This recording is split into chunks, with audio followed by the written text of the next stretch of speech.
The factory floor was alive with noise and movement. Machines clattered, workers hurried about, and the smell of oil and heat filled the air. It was supposed to be another normal day for the company. A giant in its industry, but today was far from ordinary. At the heart of the factory stood a massive engine, one that powered a crucial part of the company's production line. Without it, everything came to a stop. And on this day, that's exactly what happened. The engine broke down, a sudden shudder, a grinding noise, and then silence. The workers froze, and within minutes, the whole line was shut down. Panic spread quickly.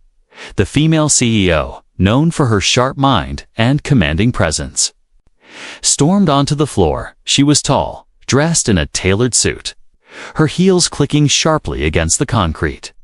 Her employees stepped aside nervously as she passed. She was not a woman used to failure. She was not a woman who liked delays. What happened?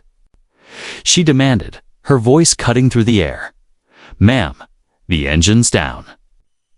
"We don't know what went wrong yet," an engineer stammered, sweat forming on his forehead. The CEO's eyes narrowed. She knew the value of time, every minute. The engine stayed dead meant thousands of dollars lost, contracts delayed, and clients disappointed. She snapped her fingers sharply. "Fix it, now." Her top engineers rushed forward. They examined the machine, twisting knobs, pulling tools from their belts. They spoke quickly to each other, throwing out technical terms, but hour after hour passed and nothing worked. The engine remained still, silent, and stubborn. The CEO grew impatient. Her arms crossed tightly over her chest, her gaze sharp as a blade. "You mean to tell me that none of you highly paid men can fix this?" She barked. Her words echoed through the factory, making even the workers on the far side stop what they were doing. The engineers looked at one another nervously. One finally spoke. "It's more complicated than we thought, ma'am. The parts are jammed. The pressure valves aren't responding. It could take days. Days." She snapped, her voice dripping with disbelief. "Do you have any idea what a single day costs this company? Do you have any idea what it costs me?" Her heels clicked as she paced in front of the broken machine, her frustration growing with every second of silence from the engine. Workers whispered among themselves. Some shook their heads. Others looked down at the floor. No one wanted to be in the engineer's shoes. And then, from the corner of the room, a quiet voice spoke. "I can take a look." "Ma'am," heads turned, and the crowd parted slightly. It was the humble black technician, a man who often went unnoticed on the factory floor. He was dressed in a worn uniform, his hands rough from years of work, unlike the polished engineers. He wasn't known for big titles or expensive degrees. He was simply known for being steady, reliable, and hardworking. The CEO raised an eyebrow, surprised. She looked him up and down, and then a sharp laugh escaped her lips. You think you can fix what my top engineers cannot?" Her voice carried a mix of amusement and mockery. The technician did not flinch. He simply nodded, his eyes calm. "I can try," he said. The CEO smirked, shaking her head. Her frustration turned into sarcasm. "If you fix this engine, I'll marry you," she said. Her words loud enough for everyone to hear. Her laughter echoed across the floor. And the engineers chuckled nervously. The workers nearby laughed too. Though some glanced at the technician with pity, they thought it was just a joke, a way for their boss to vent her anger. Nobody truly believed he could do it. The technician, however, did not laugh. He didn't smile or look embarrassed. He simply looked at the machine, then back at her. "All right," he said quietly, "then I'll fix it." The laughter grew louder, echoing in the rafters of the factory. The CEO shook her head in disbelief. Still chuckling, she turned to her staff, waving her hand dismissively. "Let him try. Let's see what happens. We could all use some entertainment while the real experts figure it out." The engineers exchanged smirks. Some folded their arms. Waiting to watch him fail, the workers muttered to each other. "He's crazy," one whispered. "She's mocking him. He'll embarrass himself." But the technician ignored them all. His face was calm, his steps steady as he moved closer to the massive, silent machine. He placed his tools on the ground beside him and began inspecting the engine carefully. His rough hands touched the metal with familiarity, his eyes scanning every bolt, every valve, every gear. The room that had been filled with laughter began to quiet slightly. People watched, curious despite themselves. The technician was not joking. He was serious. He had accepted the challenge. The CEO crossed her arms again, her smile faint, but mocking. She leaned slightly to one of her executives, whispering with amusement. This should be good. And so, what began as a moment of anger, a sarcastic challenge, had now turned into something else entirely, a test of dignity, skill, and courage. The broken engine had stopped the machines, but it had started something much bigger. The stage was set, the challenge had been made, and the humble technician had stepped forward to meet it. What no one knew was that his quiet determination would soon silence their laughter, and his hands would change everything.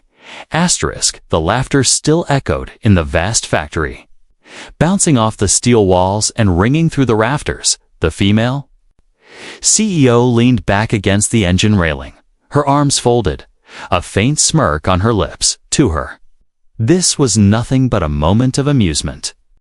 A sarcastic remark turned into a joke to lighten her frustration. But for the technician, those words were not a joke. They were a call, an opportunity hidden inside mockery. He stood quietly, his head slightly bowed, his rough hands resting on the handle of his old toolbox. His uniform bore oil stains from years of work. His shoes were worn. His life had been built on labor, not luxury, yet inside him was a confidence that came from experience, from knowing the language of machines better than the language of men. He didn't smile at her challenge. He didn't even flinch when the engineers chuckled or when workers muttered among themselves. He simply took a step forward, steady and calm. The sound of his boots on the floor silenced a few voices nearby. People turned their heads, curiosity battling with disbelief. Did he just agree? One worker whispered. Is he serious? Another asked, shaking his head. The CEO raised an eyebrow as he approached. You're really going to try? She asked, her voice laced with sarcasm. She glanced at her staff, half expecting him to back down under her stare. The technician met her gaze calmly. Yes, he said, his voice firm but quiet. I'll try. Something about his tone unshaken, almost too steady made the smirk falter slightly on her lips. Only for a second before she laughed again. Very well, she said, waving her hand as though granting permission. Show us what you can do. Let's see if your hands can do what my engineers cannot. He nodded once, not to her, but to himself. He placed his toolbox on the ground, the metal scraping lightly against the concrete. He knelt by the engine, his hands moving with familiarity. He touched the cold steel as though it were alive, feeling for the problem, listening with more than just his ears. The crowd around him whispered louder now. Some laughed openly. He'll embarrass himself, one said. He's wasting time. Another snorted. She offered marriage as a joke, not as a prize. The engineers stood with folded arms, their pride pricked. One muttered bitterly, let's see him break it worse. But the technician didn't hear them, or perhaps he chose not to. His world had narrowed to the machine in front of him. The laughter and doubt faded into background noise. He opened the engine panel slowly, carefully, as though peeling back layers of a puzzle. His eyes scanned the gears, the valves, the pipes. Every detail mattered. Every piece told him a story. He pulled out a small wrench from his box, its handle worn smooth from years of use. Unlike the polished tools of the engineers, his were old, but they were extensions of his hands. He tightened one bolt, loosened. Another, adjusted a lever, each movement deliberate, precise. He didn't rush, he didn't panic. He worked with the calmness of a man who had solved problems like this all his life. The laughter began to fade, slowly replaced by silence. The workers who had mocked him first now leaned forward slightly, watching with curiosity. Even the engineers frowned, their amusement thinning as they realized he wasn't fumbling. He was working with confidence, as though he knew exactly where to look. The CEO, still standing tall, tilted her head slightly. Her smirk softened into something closer to intrigue. She had expected him to break the machine further, to give up in embarrassment. But here he was, working with steady hands, ignoring everyone. She crossed her arms tighter, watching carefully. Minutes turned into half an hour. The factory floor, usually loud with machines, was now filled only with the sound of his tools clicking and scraping. Sweat dripped down his forehead. His arms glistened in the hot air. But he never slowed. He paused only to wipe his brow, then leaned back in, his eyes sharp with focus.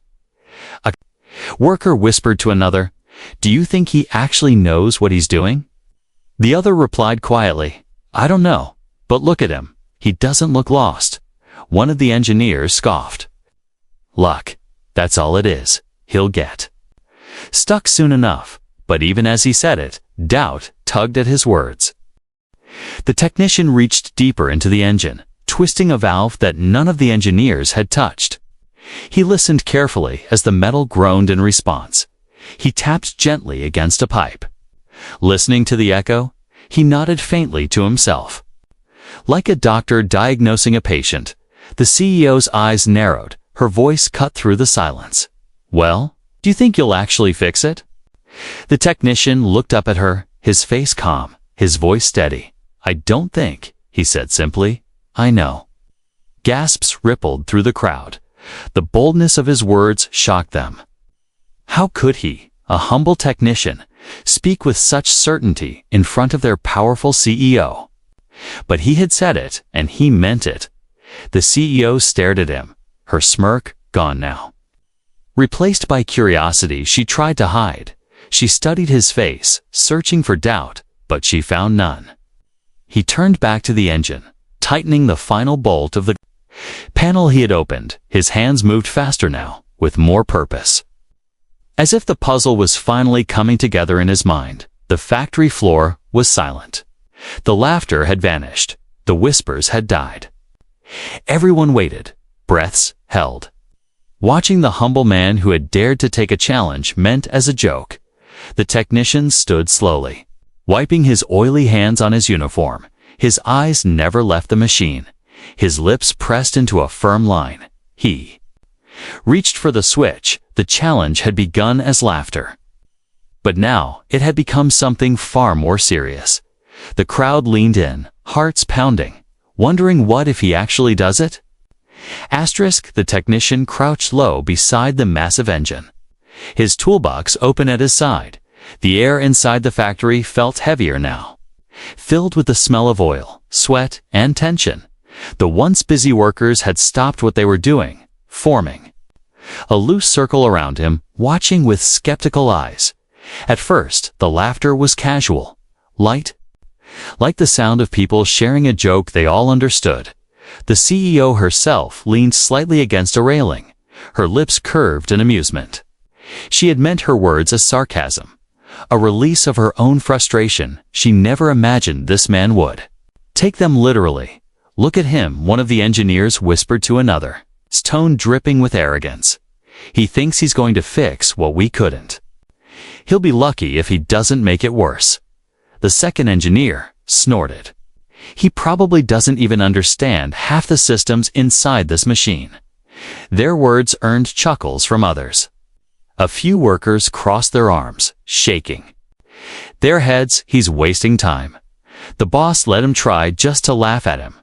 Nothing else, but the technician didn't look up. He didn't flinch. His hands moved calmly, loosening a panel here, adjusting a valve there. His rough, calloused fingers treated the engine with the gentleness of someone handling something. Alive, the laughter grew louder, especially when his wrench slipped for a second and made a clattering noise. "See?" one man said loudly, already fumbling. A ripple of laughter spread through the crowd. The sound was sharp, cutting, echoing in the cavernous space. Even the CEO chuckled softly, turning to one of her executives. "If nothing else, at least he's giving us a little show," she said dryly. But while the laughter filled the air, the technician's focus deepened. He listened to the engine's silence the way a musician listens to a broken instrument. He tapped lightly on one pipe, leaned closer to hear the echo, then nodded faintly. To himself, it was as if the machine spoke a language that only he understood. Still, the voices around him grew crueler. What's he going to do next? Pray over it. One worker jeered, another added mockingly, "Careful, don't break it more than it already is." The technician paused, not because of their words, but because he had found a section of the engine where the bolts felt wrong. Too tight in some places, too loose in others. He picked up a smaller wrench. His hands steady, his movements precise. His silence only fueled their mocking. The more he ignored them, the louder they became. "He's not even saying anything," a young worker said with a laugh. "Maybe he doesn't know what he's doing at all." The engineers laughed too, some trying to hide their smirks, others openly sneering. Their pride was at stake. If this man succeeded, their failure would shine brighter, and so they clung to their laughter like a shield. But gradually, a few of the workers noticed something strange. His hands weren't fumbling, they weren't random. Every move was purposeful. Every tool he chose was deliberate. One older worker nudged his friend, whispering, "Do you see how he's checking the valves?" "That's not guessing, that's knowing." The friend frowned, his laughter faltering. But before doubt could spread, another voice in the crowd shouted, "Don't waste your time, man. This engine's dead. Even the experts couldn't save it." Laughter roared again, trying to drown out the quiet truth forming in the room. The technician tightened one last bolt, wiped his brow with the back of his sleeve, and moved to another side of the machine. His face calm, unreadable. Inside, his thoughts moved quickly, measuring, calculating, connecting every detail. He knew engines like this. He had seen their failures before, and he could already feel where the problem lay. Still, he didn't rush. He worked slowly, carefully, as though he had all the time in the world. That calmness irritated the doubters even more. "Look at him acting like he's some kind of genius," one engineer scoffed. "He's just dragging this out so he doesn't embarrass himself too quickly." The CEO smirked again, her arms still crossed. She was amused, but somewhere in the back of her mind, a tiny seed of curiosity began to grow. His silence wasn't arrogance, was something else, something steadier, and though she wouldn't admit it yet, she was watching more closely than before. The technician reached into the deepest part of the engine, his hand steady as he adjusted a key valve. The laughter dimmed for a second, replaced by murmurs of curiosity. One worker whispered, "Wait." None of the engineers even touched that part. Another frowned. "Yeah, why's he messing with that?" The crowd leaned forward slightly, their laughter softening into uneasy silence. But just as quickly, someone in the back jeered, "Maybe he's desperate, touching everything until something works." And the laughter returned, though thinner now, less certain. The technician didn't look up. He simply reached for another tool, sliding it into place with the precision of someone who wasn't guessing. But solving for him, the laughter was background noise, meaningless compared to the machine in front of him. He wasn't here for their approval. He wasn't here to prove himself to them. He was here because he had been challenged, and he intended to answer that challenge with action, not words. As the factory filled again with cruel chuckles and mocking voices, one truth became clear while they laughed. He worked. While they doubted, he believed. And while they mocked his silence, he prepared to silence them all with the roar of an engine. Asterisk, the factory floor buzzed with tension. The crowd had grown larger. Engineers, workers, and executives circling. Like curious spectators around a stage, the laughter still lingered. But underneath it was something else Sunni's. Because while the mocking voices filled the air, the humble black technician's focus never wavered. He knelt before the machine, his old toolbox open at his side. The tools inside were worn from years of use, their handles smooth, their metal dulled. They weren't shiny or new like the engineer's expensive kits, but they were reliable and, more importantly, they were familiar. He knew the weight of each one in his hand, the sound each one made against metal. The purpose of every mark of wear and tear. The technician placed his palm against the side of the great engine, closing his eyes for just a moment. He wasn't praying, he was listening to the silence, to the faint vibrations hidden inside the still metal, his head tilted slightly, his breath slow to him.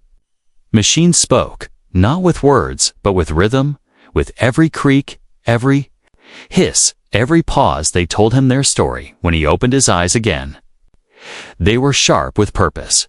He reached into the toolbox. Pulling out a small spanner, his rough hands gripped it firmly. He leaned into the machine, his body moving with practiced ease. The crowd snickered when he began tapping gently on the side of the pipes. What's he doing now? Knocking on it like a door. One worker laughed. Another chimed in.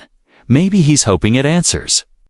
Laughter rippled again, but thinner this time. The technician didn't react.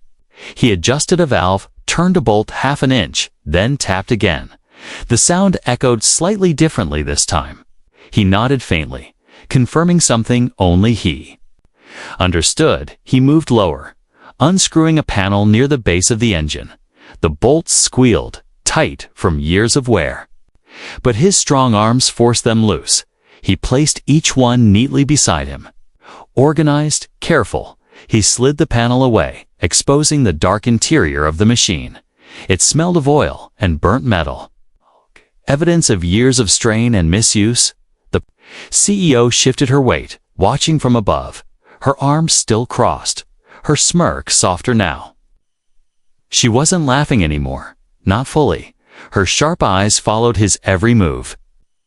Curious, in spite of herself, she had seen hundreds of technicians in her career, but none had ever worked like this, calm, deliberate, unshaken by the noise around him. One engineer leaned toward another, whispering, "Why's he looking down there? That's not where the issue is." The other frowned, his voice low. "Then why does he look like he knows exactly what he's doing?" The technician reached deeper into the exposed belly of the engine, his hands brushing against pipes and gears. Feeling for the flaw, he pulled back, wiped his hands on a rag, then leaned in again, his eyes focused, his breathing steady. He wasn't guessing, he was searching with purpose, connecting every piece like a puzzle. Minutes stretched into half an hour. The crowd's laughter had thinned to uneasy murmurs. Workers leaned forward, their curiosity overtaking their skepticism.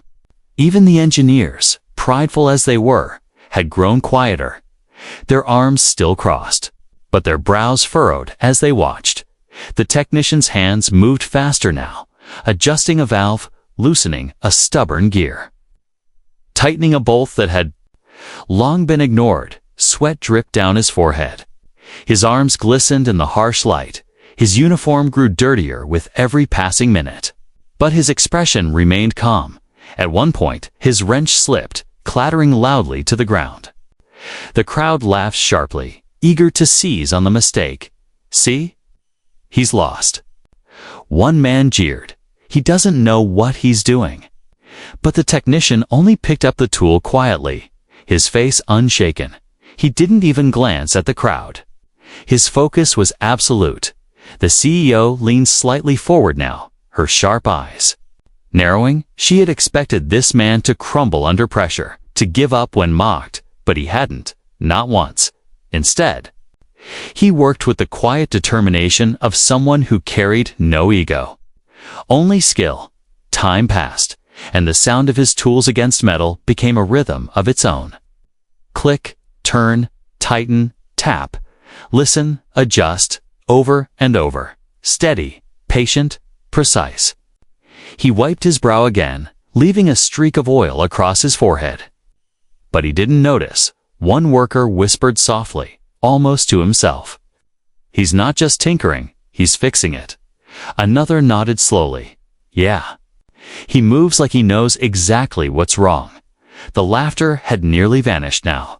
Replaced by hushed silence, the factory floor, once filled with mocking voices, now carried only the sound of the technician working and the faint hum of the overhead lights. The CEO uncrossed her arms, her smirk gone, her face unreadable now. She was no longer amused. She was intrigued, perhaps even unsettled, for the first time. She wondered if her sarcastic challenge might not end the way she had expected.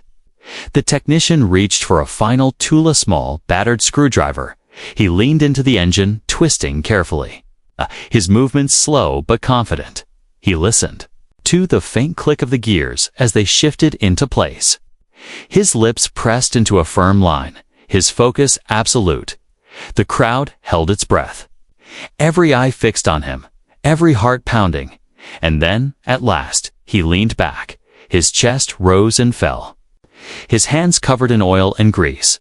He placed the screwdriver back into his box, wiped his palms on his rag, and stood slowly, his eyes locked on the machine.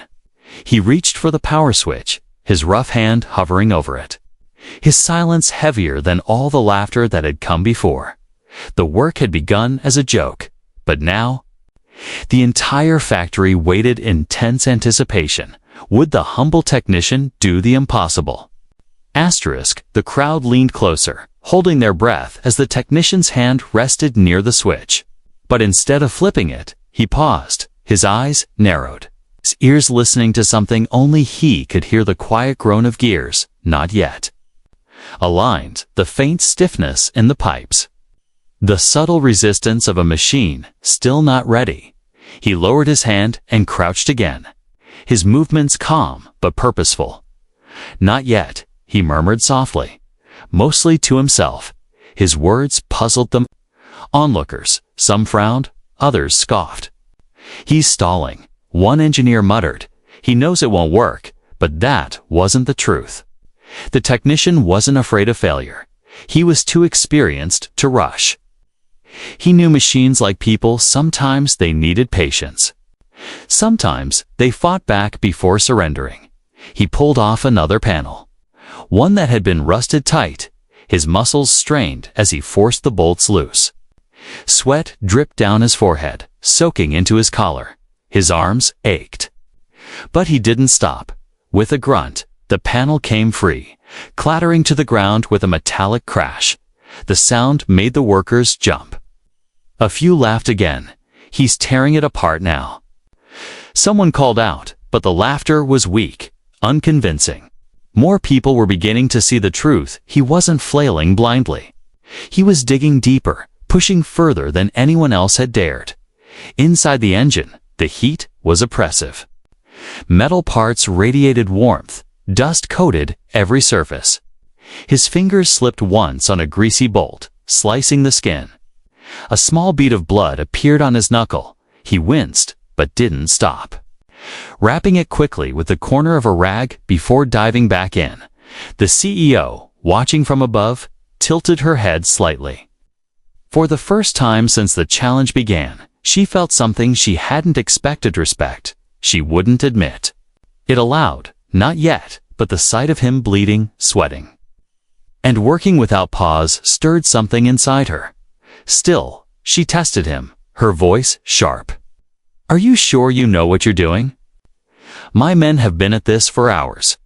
The technician didn't look up. His voice was low but steady. "They looked at it. I'm listening to it." Her brow furrowed, her arms crossed again. But her eyes lingered on him. Minutes stretched into an hour. The factory floor grew hotter, the air thick with the smell of oil and dust. Workers shuffled their feet, some growing restless, others strangely quiet. watching the man's persistence with new eyes. At one point, a gear slipped from his grip, rolling loudly across the concrete. The sound made several people chuckle. He's losing pieces now. An engineer mocked, but the technician simply picked it up, wiped it clean, and returned it to its place. His calmness silenced their laughter more than anger ever could. His body screamed for rest.